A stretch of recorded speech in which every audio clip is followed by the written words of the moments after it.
Canada के immigration levels plan for 2025 to 2027। अगर आप भी इंटरनेशनल स्टूडेंट हैं या फिर कनाडा में जाकर स्टडी करने का सोच रहे हैं, प्लान कर रहे हैं, तो आपके लिए इन लेवल प्लान्स को जानना बहुत इंपॉर्टेंट है। अब बात करते हैं 5 इंपॉर्टेंट चीजों की जो आपको हेल्प करेंगी इन प्लान्स के बारे में डिटेल में जानने के लिए। So number 1 is more international students than workers. For the first time in Canada international students का एक क्लियर टारगेट जो है वो उसको फिक्स किया गया है।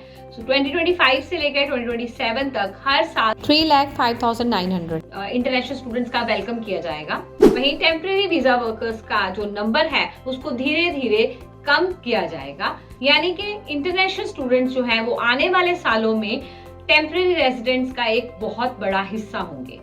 Number 2 is focus on PR for international students and skilled workers. Canada वहां पर रह रहे international students and skilled workers को पीआर करने को ज्यादा प्रायोरिटी देगा।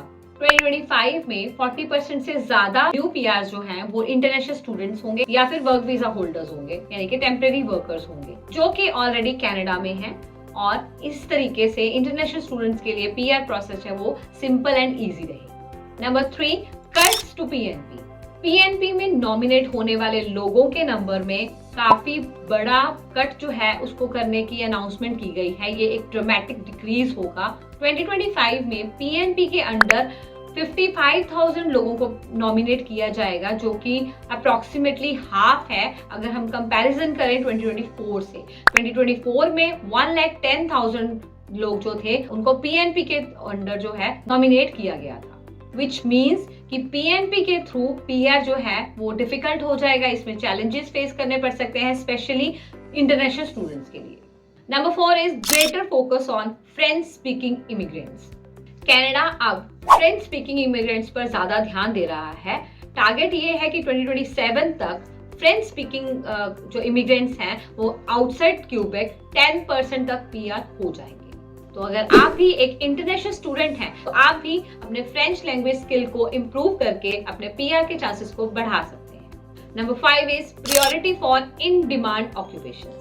2025 में कनाडा का इमिग्रेशन सिस्टम जो है वो हेल्थ केयर एंड ट्रेड्स जैसे इन डिमांड ऑक्यूपेशंस पर फोकस करेगा। तो अगर आप किसी भी फील्ड में स्टडी कर रहे हैं, चाहे वो हेल्थ केयर है, चाहे वो स्टेम से रिलेटेड है, तो आप कोशिश कीजिए कि अपने करियर को इन फील्ड्स के साथ अलाइन करके अपने पीआर के चांसेस को बढ़ाने। तो ये थे कनाडा के न्यू इमिग्रेशन लेवल्स प्लान के इंपॉर्टेंट अपडेट्स। ये अपडेट्स जो हैं ये इंटरनेशनल स्टूडेंट्स के लिए एक्साइटिंग अपॉर्चुनिटीज लाते हैं, लेकिन कुछ चैलेंजेस को भी फेस करना पड़ सकता है। तो इन चैलेंजेस के बारे में आपको अपडेट रहना आपकी कैनेडियन जर्नी को काफी बेनिफिशियल बना सकता है। तो हमारे इस चैनल के थ्रू हम आपको ऐसे ही रीसेंट अपडेट्स सबसे पहले शेयर करते हैं। तो जल्दी से ऐसे रीसेंट अपडेट्स के लिए हमारे चैनल को सब्सक्राइब कर लीजिए।